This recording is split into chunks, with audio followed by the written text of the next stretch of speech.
Welcome to Lisbon, a vibrant city perched on 7 hills overlooking the Tagus River, where centuries-old stories are still whispered. This is a place where sailors once set off toward unknown worlds, where poets wrote their masterpieces, and where everything you see mixes into an unforgettable blend of culture and charm. Today, we are going to explore the heart of the Portuguese capital on a guided tour on foot, wandering through its wonderful districts, uncovering its rich history, stunning viewpoints, and charming streets.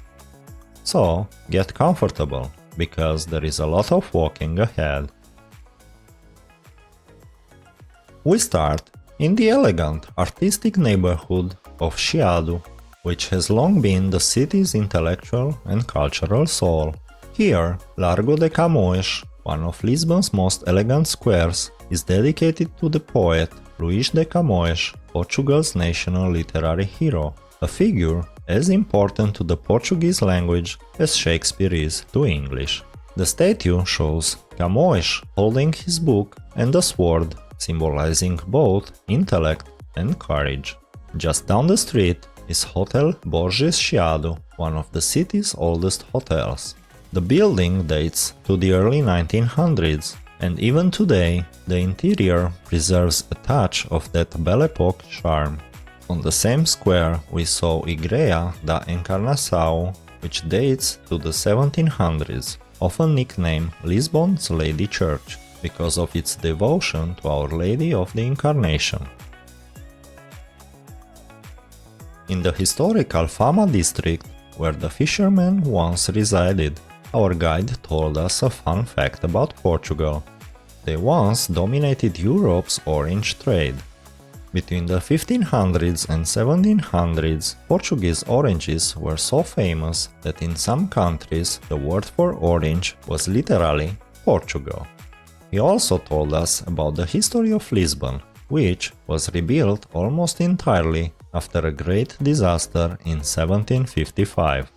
It started with massive earthquakes, followed by big fires and a colossal tsunami.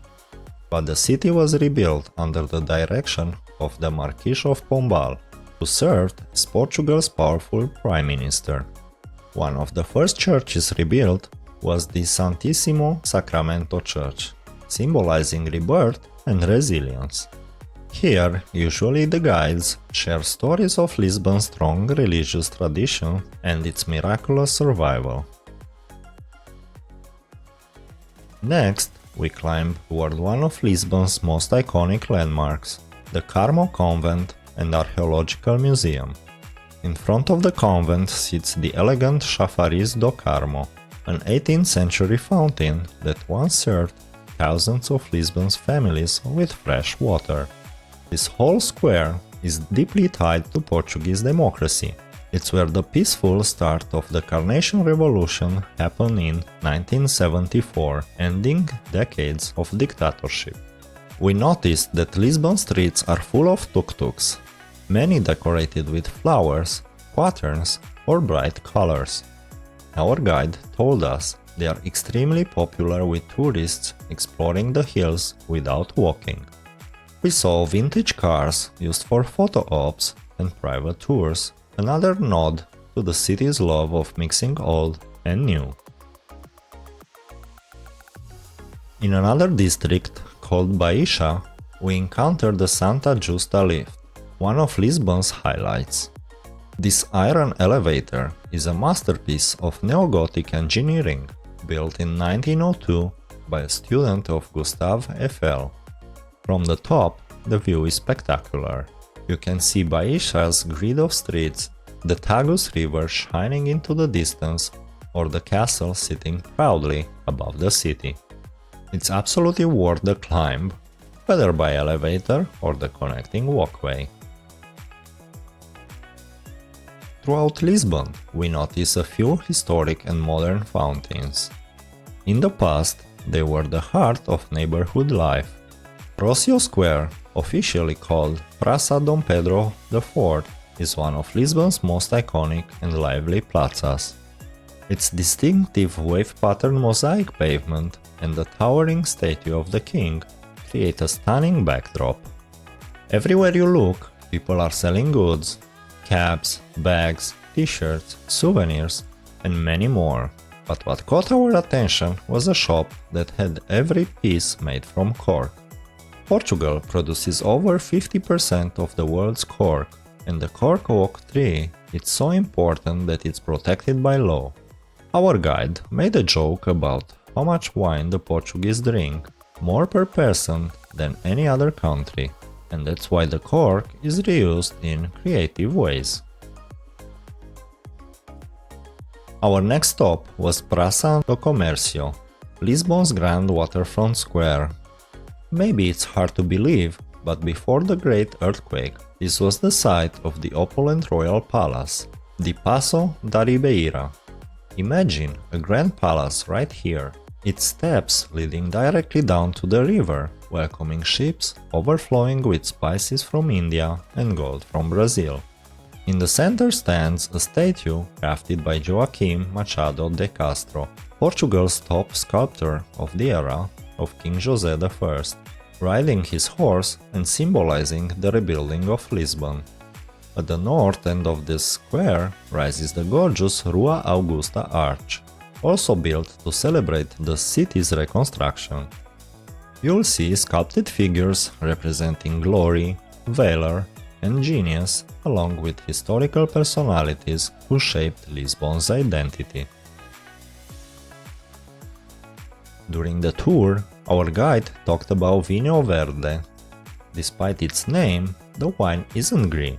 It's called like that because it's young, fresh, and slightly sparkling.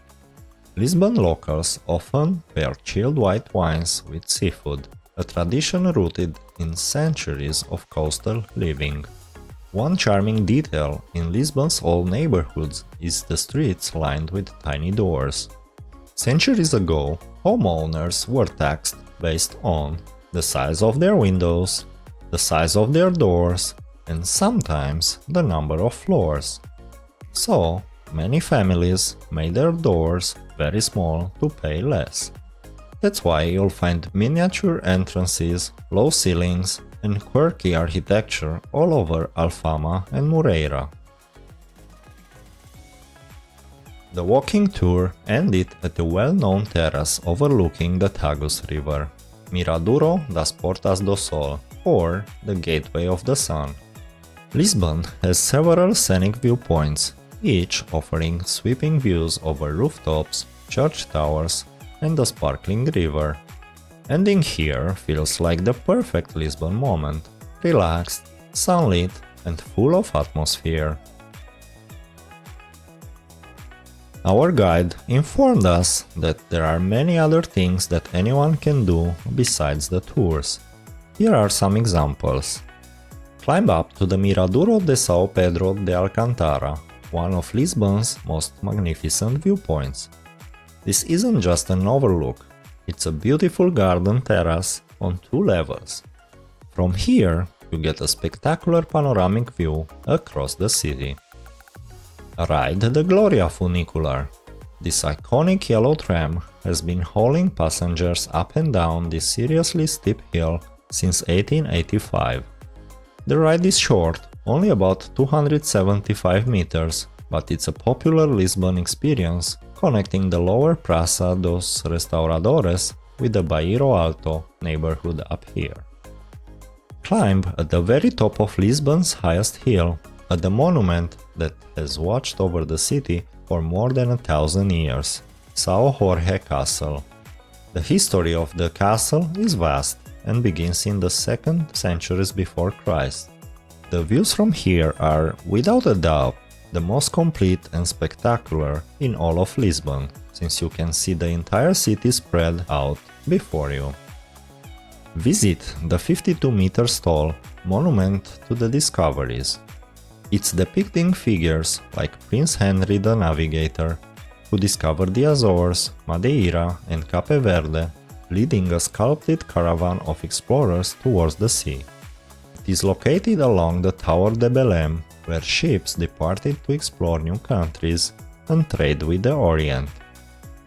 Across the river, in the Almada district, you can find the impressive Cristo Rey statue. It was inspired by Rio de Janeiro's Christ the Redeemer and stands with open arms over the Tagus River as a symbol of gratitude for Portugal being spared during World War II. It offers one of the most spectacular panoramic views of Lisbon and the 25th de Abril Bridge. Before we end our journey, I want to leave you with some bonus gems that the guides share with us. Miraduro da Senhora do Monte, a romantic viewpoint with one of the best panoramas of the city. Café a Brasileira, the most famous coffee shop opened in 1905 in Chiado district. Belem Tower, one of Portugal's most iconic symbols of exploration. The Botanical Garden, a peaceful green sanctuary offering a calm escape from the city's busy streets. And that concludes our Lisbon walking adventure, a journey through poetry, ruins, historic squares, iconic viewpoints, and the charming chaos of the streets. It's a city that invites you to get lost, to explore, and to feel its unique mix of melancholy and vibrant joy. Thank you so much for joining me on this walking tour of Lisbon. I hope you've enjoyed discovering its secrets as much as I loved sharing them. What was your favorite spot on our tour today? Or is there a hidden gem in Lisbon that you think everyone should know about? Let me know in the comments below. See you all next time!